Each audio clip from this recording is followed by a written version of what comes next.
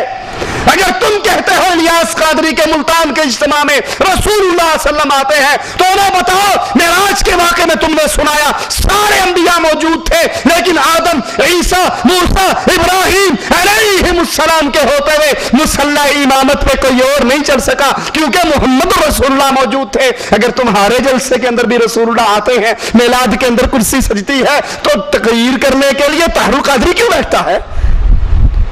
نماز پڑھانے کے لیے الیاس قادری کیوں آگے ہوتا ہے؟ اگر محمد موجود ہو تو ابراہیم جماعت نہیں کرواتے, محمد امام اعظم بنتے ہیں صلی اللہ علیہ وسلم. لیکن تمہارے جلسے میں تم سے بڑا گستاخ اور کون ہوگا؟ دعویٰ کرتے ہو آگے آگے تاج والے, دم بدم پڑھو درود, حضرت بھی ہے یہاں موجود. تقریر تمہارا مولوی کرتا ہے, جماعت تمہارا مولوی کرواتا ہے, بیان تمہارا مولوی کرتا ہے, سٹیکر چھپے ہوئے ہم نے اپنی آنکھوں سے دیکھے پاکستان میں.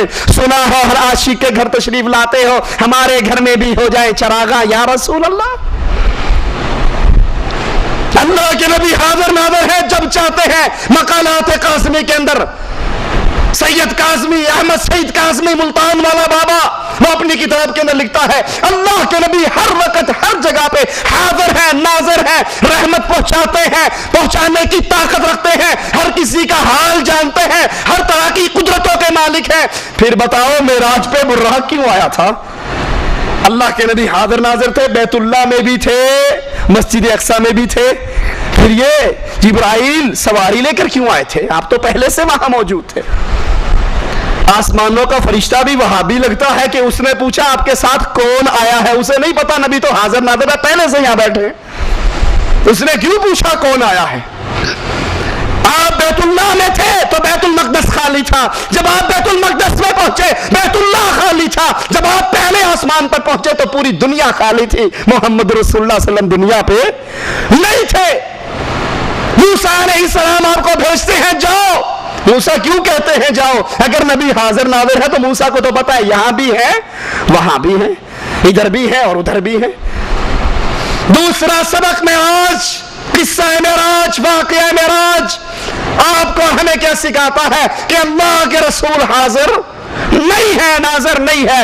ایک اللہ ہے جو اپنے عرش پہ مستوی ہے, اس کا علم, اس کا اس کی قدرت, اس کی طاقت, اس کا کنٹرول ہر چیز کو ہر وقت گھیرے ہوئے ہے, لیکن وہ بھی حاضر نہیں, اپنے عرش پر مستوی ہے. تیسرا سبق واقعہ معراج میں ہمیں کیا دیا؟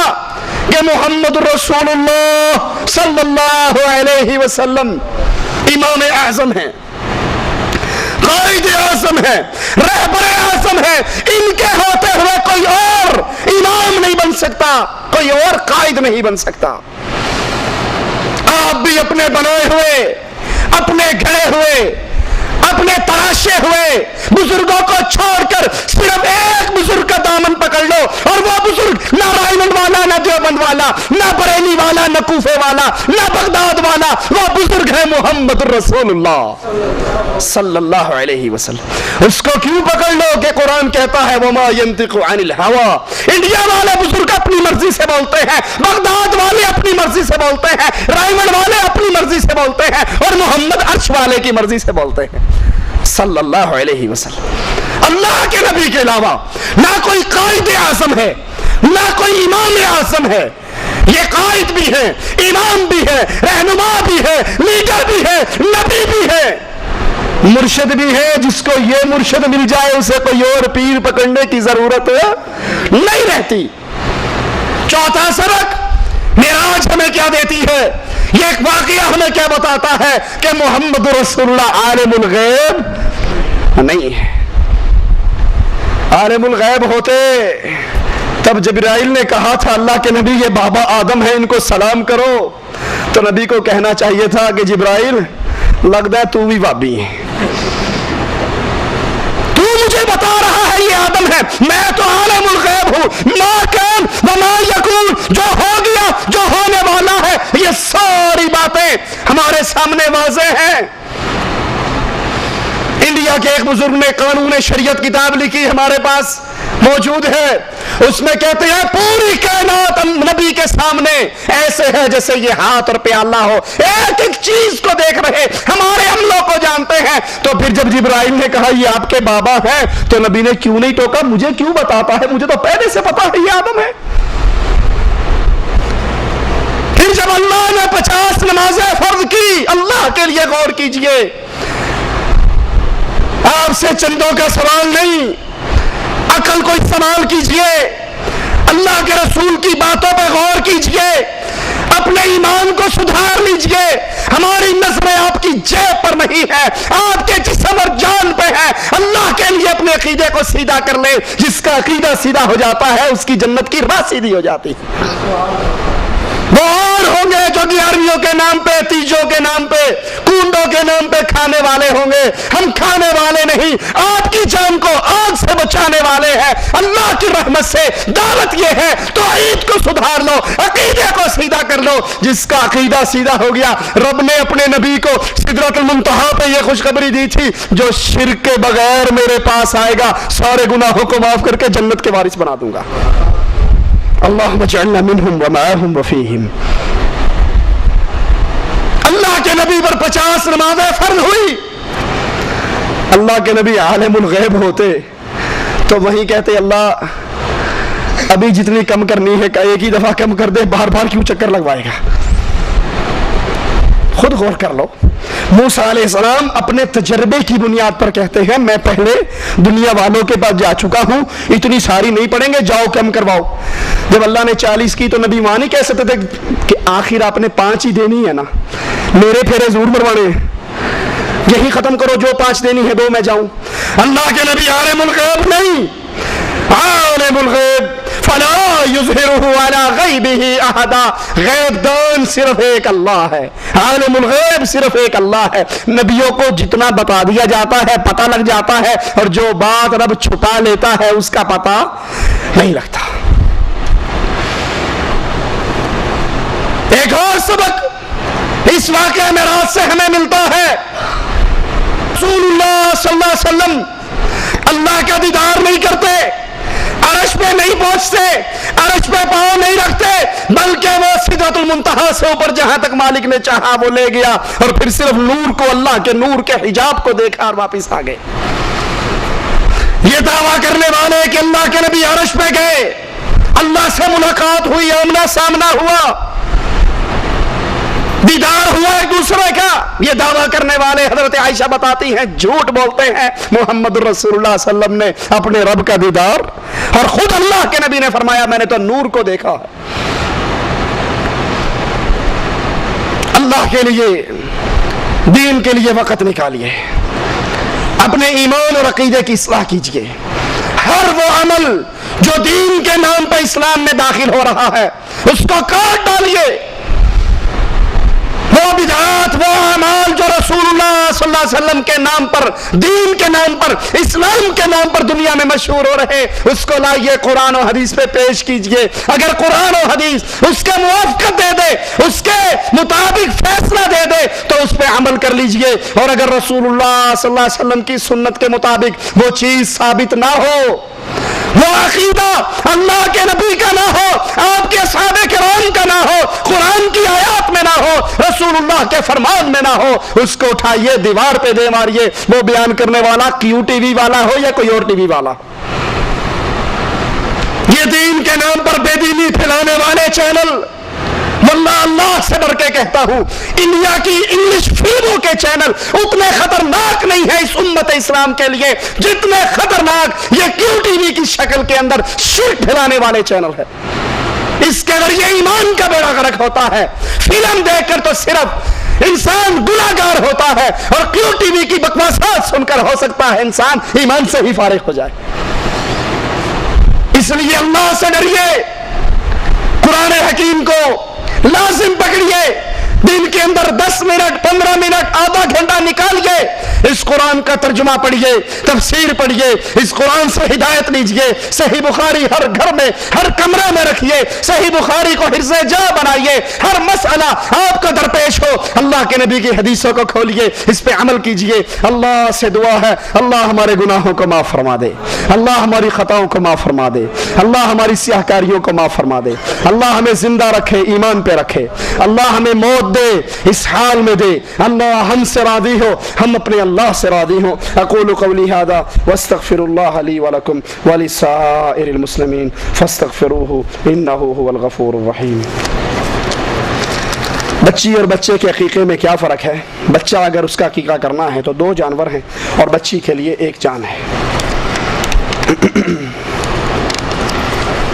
ہم دیکھتے ہیں جب طلاق دیتے ہیں تو اسی دن عورت کو گھر سے نکال دیتے ہیں. کیا یہ صحیح ہے؟ کتنی مرتبہ طلاق بولنا چاہیے؟ کتنے دن کی عدت ہونی چاہیے؟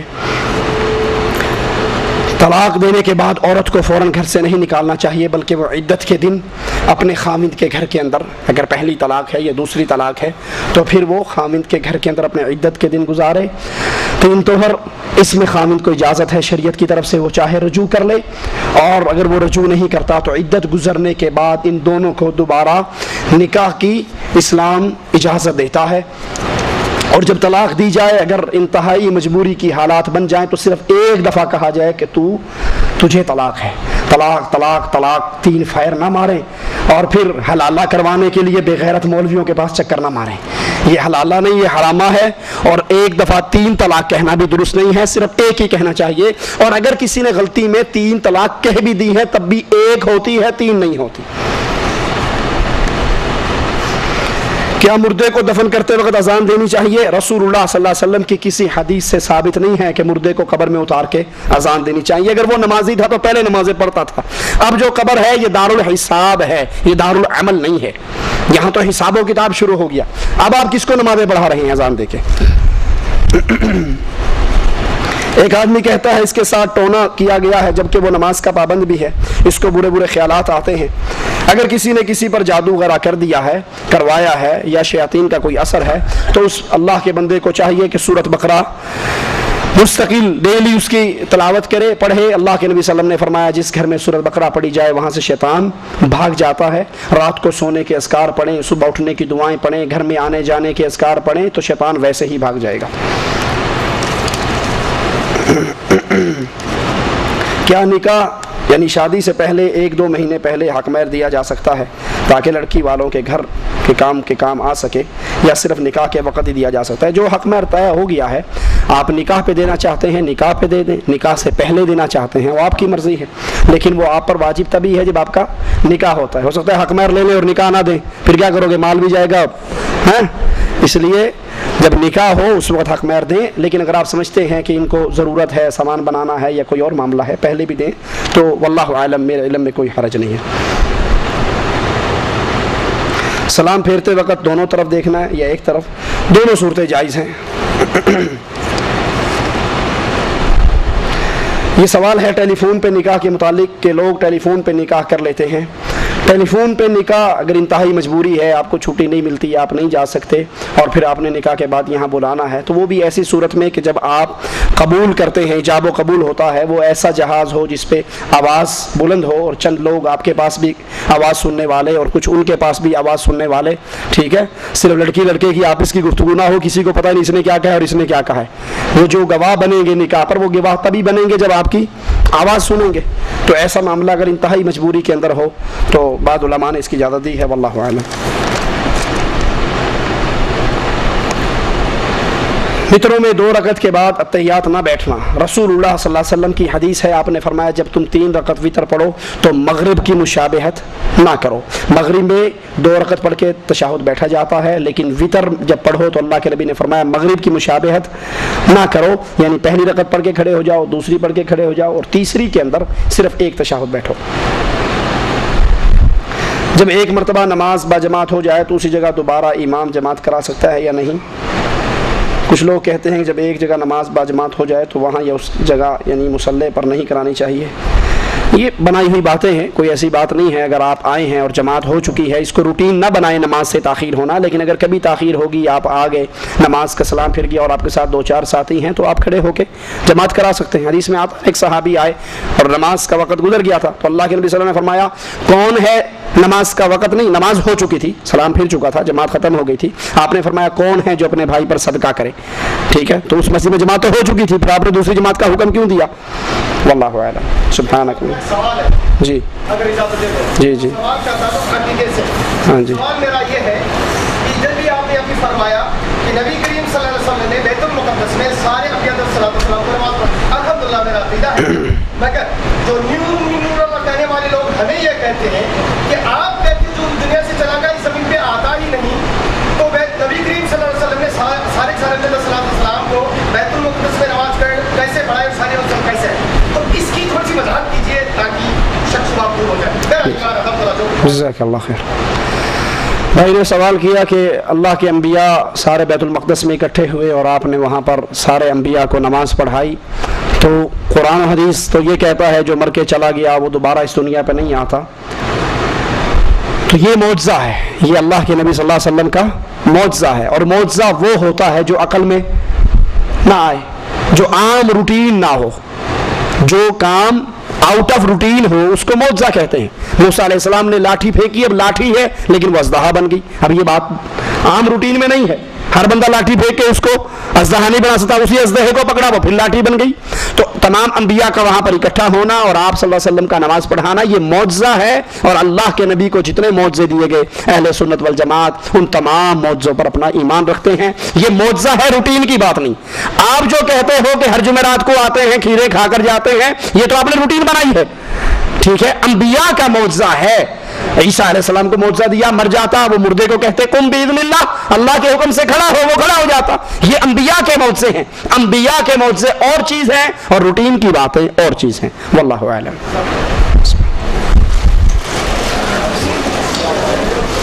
السلام.